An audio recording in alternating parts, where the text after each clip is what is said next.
Hello,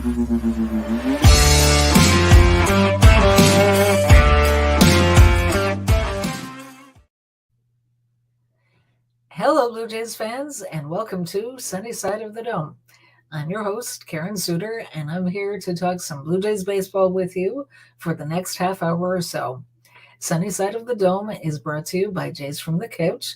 We stream live Thursdays at 6 p.m. You can find us on Jays from the Couch's YouTube channel, Facebook page, Twitter page. If you are following along live and you think of a question or comment, please do send it on in. Love that interaction. I think it makes the show that much better. And if you're not catching the live version, but you still want to check us out, that's great. When you're ready for us, we're ready for you. You can find us, the archive version, those same places, Facebook, Twitter, YouTube, and you can download and listen as a radio podcast pretty much anywhere you get quality podcast. You can find Jays from the Couch. And if you like the content here at Sunny Side of the Dome, there's lots more where that came from. There's the main Jays from the Couch podcast. That's Mondays at 6 p.m., hosted by Shaun Doyle, our founder, senior editor. He's always got lots of interesting stuff cooking. There's a few of us to chat, share our ideas with each other, make each other laugh. And then the other YouTube show is the On Feck Circle, Tuesdays at 6 p.m. That's hosted by Steve Feck, my very unique Jays from the Couch colleague, who's very, very smart and fun and funny and unique and lots of interesting stuff. Never boring, so definitely check it out if you haven't been. The On Feck Circle, Tuesdays at 6 p.m. And hello, Blue Jays fans. Thank you for tuning in. Happy New Year. First show of 2023. How's everybody doing? Hope everybody's doing well and all of that. And we're past the halfway mark. We're between where the World Series ended and the new season begins. So lots to look forward to, hopefully, regarding our Toronto Blue Jays, and hopefully they can take what they've been building on the past few years and do even better in 2023. Let's hope. So first off, leading off, so my last show was actually December the 22nd. One day later, on December the 23rd, was a fairly big day for the Toronto Blue Jays. So one thing, if I don't know if everybody heard about this, so Anthony Kay had previously been designated for assignments in order to clear a spot on the 40-man roster, and as of showtime on the 22nd, he had not been claimed. Well, now he has been. The Chicago Cubs picked him up, so he is no longer with the Blue Jays organization. Anthony was with the Jays from 2019 through 2022. Over those 4 seasons, he appeared in 28 games total with the big club, started 7 of those games. I always thought Anthony had some talent. He had a good strikeout rate, for one thing. Unfortunately, he never really was able to catch on and have consistent success. Over that time, he had a 5.48 ERA. FIP was a little better at 4.67. But anyway, all the best to Anthony Kay. Hope he does well. Hope he finds his stride with the Cubs. Maybe he can catch on with them and become a good major league pitcher, have a good career. So all the best to him. That wasn't the highlight or low light of the day, depending on how you look at it. On December the 23rd, the Blue Jays announced a pretty significant trade on that day. And if you're a fan of the Blue Jays, you probably already heard, but just to recap, they acquired Dalton Varsho from the Arizona Diamondbacks, and in order to get him, they had to give up catching prospect Gabriel Moreno and veteran outfielder Lourdes Gurriel Jr. I'm telling you, that work stoppages aside, this has been one of the hardest off seasons for me personally as a Toronto Blue Jays fan since probably 1995, and that was a few years ago. That was the year that a few players from the 92-93 World Series teams left all in the same season as free agents. And that was very hard to stomach. And this has been too, for different reasons. Myself, I'm a fan of the team. I am a team first fan, but that doesn't mean that I don't get attached to certain players. I really do. When I come to believe in someone, usually I believe that they have a certain amount of talent as far as being an MLB player who can help the team win. And hopefully as far as what we know of them as a human being, that they're a decent enough human being. Don't tend to become a fan of anyone who's a jerk, or at least if it's known that he's a jerk. So yeah, this has been a hard off season for me because they've traded away two of my personal favorite players. First, Oscar Hernandez, and now Lourdes Gurriel Jr. So life goes on, nothing I can do about it, and I really hope that this ends up being good for the team in the long run. But for now, this has been very hard for me to adjust to. Excuse me just a moment.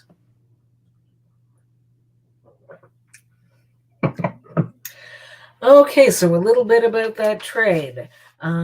Firstly, what did the Blue Jays give up? Well, in Gabriel Moreno, he is one of the highest prospects in Major League Baseball. He was the Blue Jays' number one prospect. He's a catcher with a very high upside.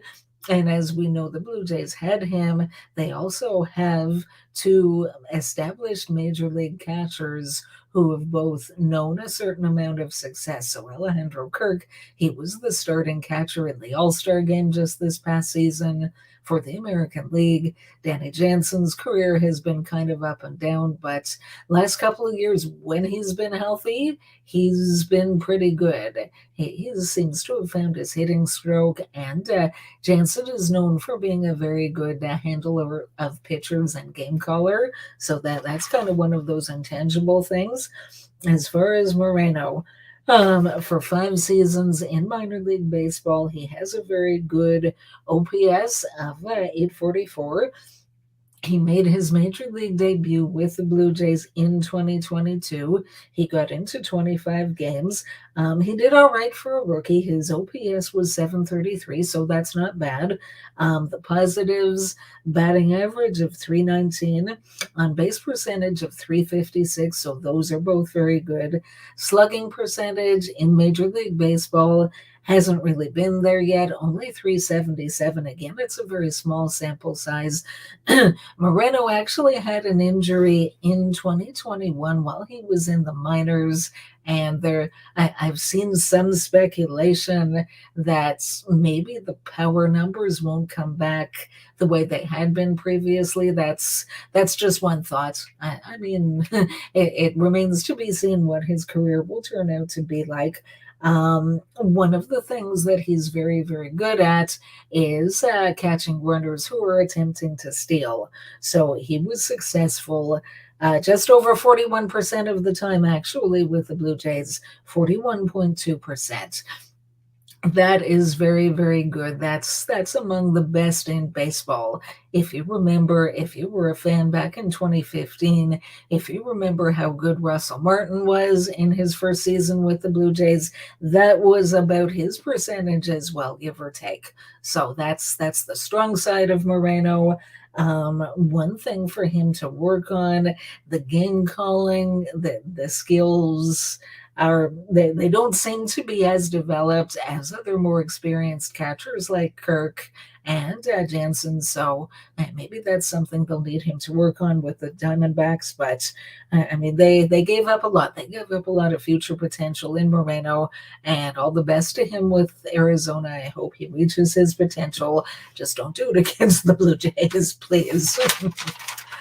Yeah, the other player traded away, so this was especially hard for me. Lourdes Gurriel Jr. He was with the Blue Jays for 5 seasons, made his MLB debut in 2018, and he was there for all or part of that season through the end of 2022. Gurriel burst onto the scene in 2018, and he set both a Blue Jay club record and an MLB rookie record with an 11 game multi 11 game multi hit streak. Did I say that right? Anyway, 11 games in a row where he had more than one hit. So you kind of knew early on watching him that this was somebody who had some talent, and it was exciting to me to see how far he would go with it. Started off 2019. Not doing particularly well. They optioned him back to AAA, where he was for just over a month. Once they brought him back, they were no longer using him in the infield. He was an outfielder exclusively. And in 2019 and 2020, he had two very promising seasons with the bat. In 2019, his OPS was 868. In 2020, it was even better at 882. He actually missed a Silver Slugger Award for left fielders by, I believe, 9 points. I think Eloy Jimenez was the only one that beat him out at 891, so he was darn close there. He's also finished top three in Gold Glove voting. Now, anybody who watches him on a daily basis knows that there are times when he doesn't take the best routes to balls, and you kind of you shake your head a bit, because there are times when he doesn't catch a ball that you really think he should catch a ball. When he does get to a ball and catch a ball, one of the other things he's had going for him is his arm strength. He has a very good throwing arm as a left fielder. That became known as a weapon of his. He threw various runners out on the base paths, whether they were trying to score or just trying to advance. And then the last couple of years, his overall numbers declined a bit. 785 OPS overall in 2021 and 743 in 2022. He's been inconsistent throughout his career. That there are times when he gets off to a slow start to a season. When he gets hot, I mean, I have seen him for prolonged periods be one of the best hitters in Major League Baseball. I was at the game back in 2021 when the Jays were trailing to the Oakland A's. I think they were down 8-2 at one point, and people pretty much given up any chance that they would win that game. And then he is the one who tied the game with a grand slam, made it 8-8. Jays got down again 10-8, and then won it in the bottom of the ninth, 11-10. It was a very exciting game. So gave them a lot of momentum, I think, at that point. So yeah, lots of great moments for Gurriel. Lots of potential with the bat. We saw him hit to that potential at times.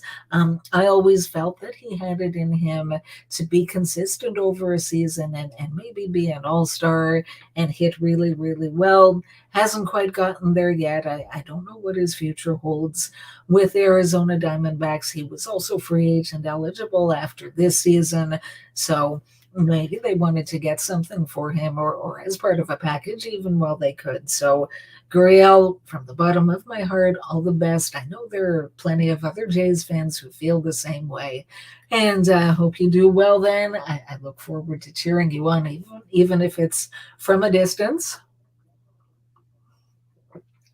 Okay, so that's what they gave up. What did they get? Dalton Varsho, a left-handed hitter, 26 years old, primarily an outfielder, although he has played catcher. So in addition to an everyday player in the outfield, they now have their emergency catcher. If something happens to Jansen or Kirk, then he's there and he can step behind the plate. His defensive numbers as a catcher aren't really the best, so here's hoping that he spends most of his time in the outfield. So he's played in Major League Baseball for 3 seasons. His hitting numbers, they're a bit of a work in progress. I mean, when he was younger for the first year or two, they weren't as good. Last season wasn't so bad. He has a career 103 OPS plus and 109 OPS plus last year in 2022. So to date, that is his best season with the Bats.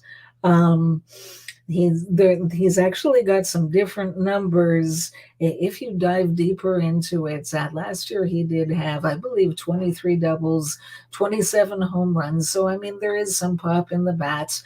The Blue Jays have been wanting to get some left-handed hitters. So in addition to Kevin Kiermaier, who's more of a defender than he is a hitter, but now they've got another one in Dalton Varsho. So that the big positives where he's concerned is his outfield defense. So last season in the outfield, he had plus 19 defensive runs saved and plus 18 outs above average.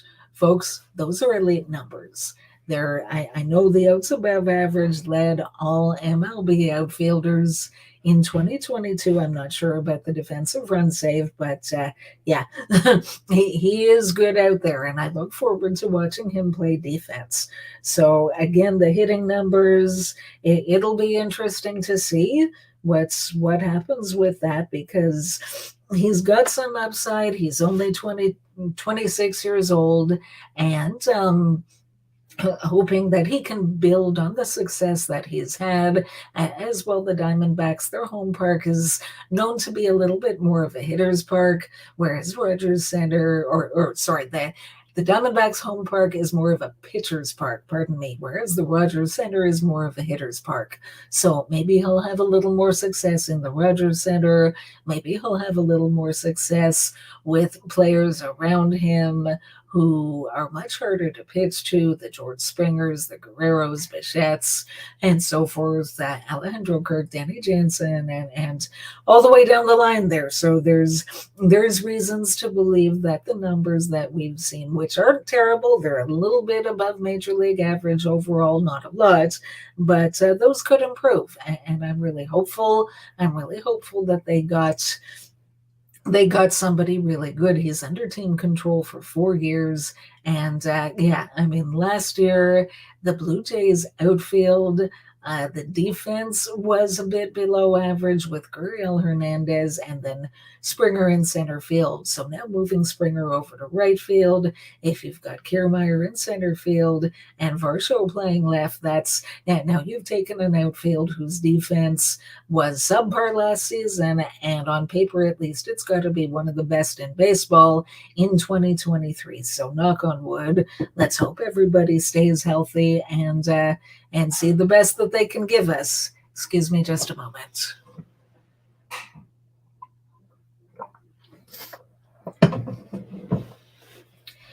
All right then, so those are the transactions and a little bit about that. So for the heart of the order, today what I wanted to talk about is where the Blue Jays are in terms of their offseason, what about their roster is pretty much set, and what their future needs seem to be at this point. So I was going to try to squeeze in everything about the whole team, the positions, as well as the pitching. Honestly, I think this would take a lot more than a half an hour for me to try to do all that. So I think what I'm going to do is save the pitching until next show.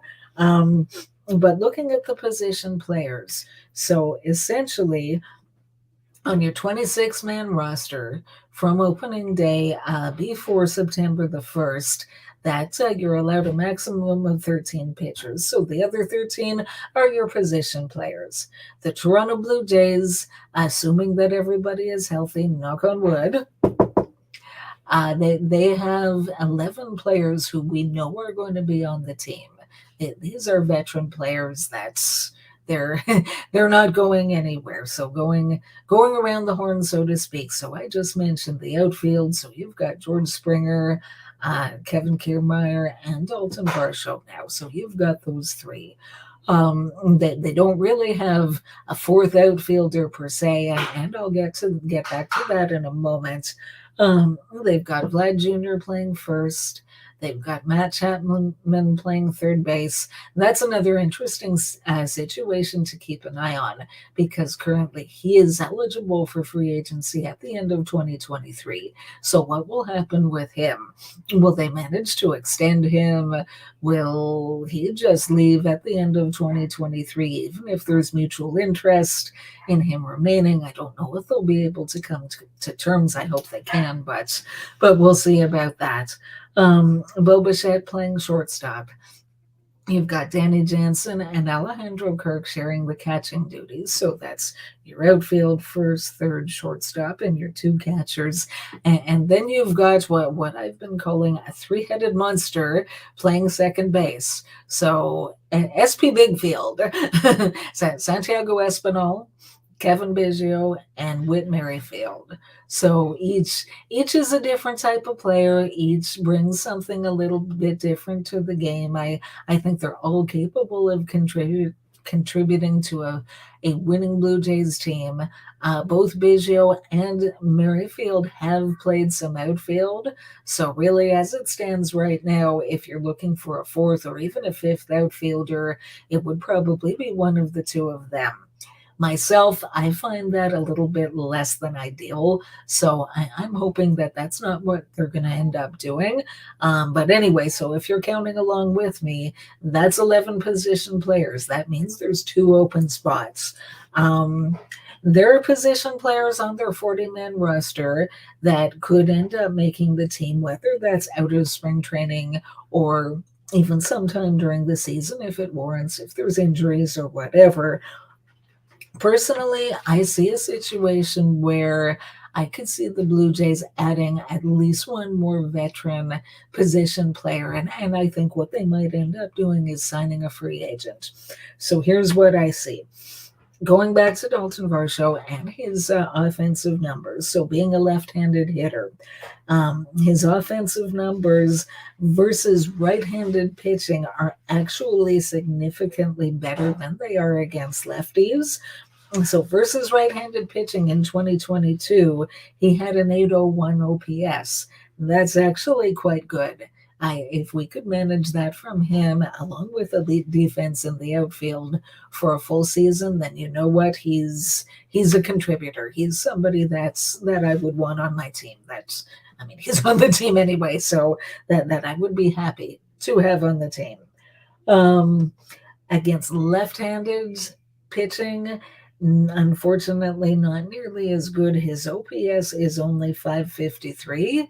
So you got to ask yourself the question. I know they gave up a lot to get him. I know he's with the Toronto Blue Jays for the next 4 seasons at least.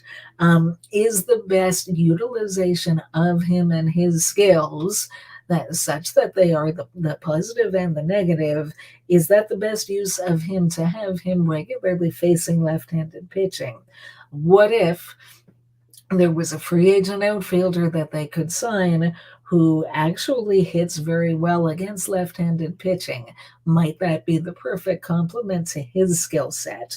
So there's a few names I'll throw out there that I've seen mentioned and just some things to think about. So one is Robbie Grossman. He's 30, and all three of these guys that I'm going to mention, they're all outfielders. So Robbie Grossman, 33 years old, switch hitter.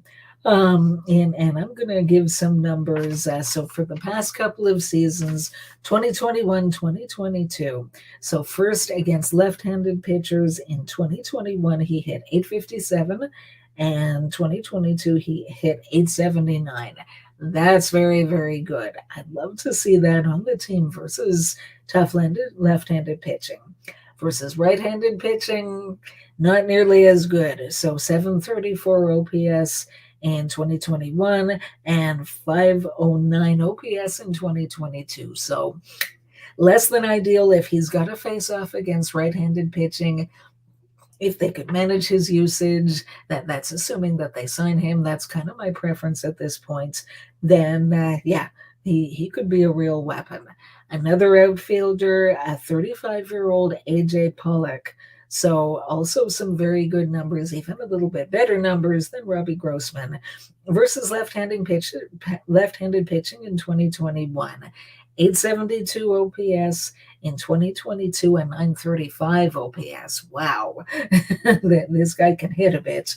Versus right-handed pitchers, he actually did well in 2021 to an OPS of 902. Unfortunately, his performance really suffered in 2022 with a 593 OPS. So again, he looks like a pretty good candidate, possibly for some platoon work. And then the other name that I've seen is Andrew McCutchen. So Andrew McCutchen is a little bit different. He's 36 years old. He's a veteran. He's somebody who's been a league MVP in the past. He knows what it's like to play at a very high level. His numbers, they're not really as good, at least in 2022. His overall hitting was just a tick below MLB average. OPS versus left-handed pitching, he was great in 2021. It was over 1,000 at 1027, but then in 2022 it dipped a lot to 738. So if that's someone you're going to have in a platoon with Dalton Varsho against some left-handed pitching, yeah, he's probably going to do better than Varsho against the lefties, but is it enough of a difference that you want to give him your final roster spot? And against right-handed pitching, again, not that great. So 650 OPS in 2021 and 685 in 2022. To me, I understand that he comes with certain intangibles, veteran leadership, and so forth. I don't think if they have a chance to get one of Robbie Grossman or AJ Pollock, I think that might be the better use of their roster spot as far as helping them win games in between the white lines. So everybody's got a different opinion, but that's kind of what I'm hoping to see. Excuse me a second. So yes, and then there's different options. Of course, for the final roster spot, maybe it'll be one of the Blue Jays prospects, even somebody who's already on the 40-man roster that might make the team. One prospect to possibly keep an eye on is Addison Barger. He's an infielder. He's played a few different positions, left-handed hitter, 22 years old. He actually spent time with three different Jays minor league teams in 2022, had quite the breakout season with the Bats with a 939 OPS. So can he keep that up in 2023? Maybe he makes the team out of spring training. I mean, I'd like to see them at a strong left-handed hitter. I was hoping they might have signed a free agent. There were a number of options. They all ended up elsewhere. Might they find what they're looking for by looking to their own system? Another possible candidate, another left-handed hitter with some success in the minor leagues is Spencer Horwitz. So a few names to think about as we start thinking about spring training, the workouts, and even the games start next month. So it's coming up. Just have to make it through the winter and get back to baseball that we'll be enjoying, hopefully. So that almost brings me to the end of our day together, which brings me to Through Blue Jay Cover Glasses. So I'm very active on Twitter, and I ran a poll not that long ago, and I wanted to ask what people thought about the Blue Jays' chances. How would they do in 2023 as compared to the team in 2022? Would they be better, worse, or about the same? And 77% were very optimistic. They said better.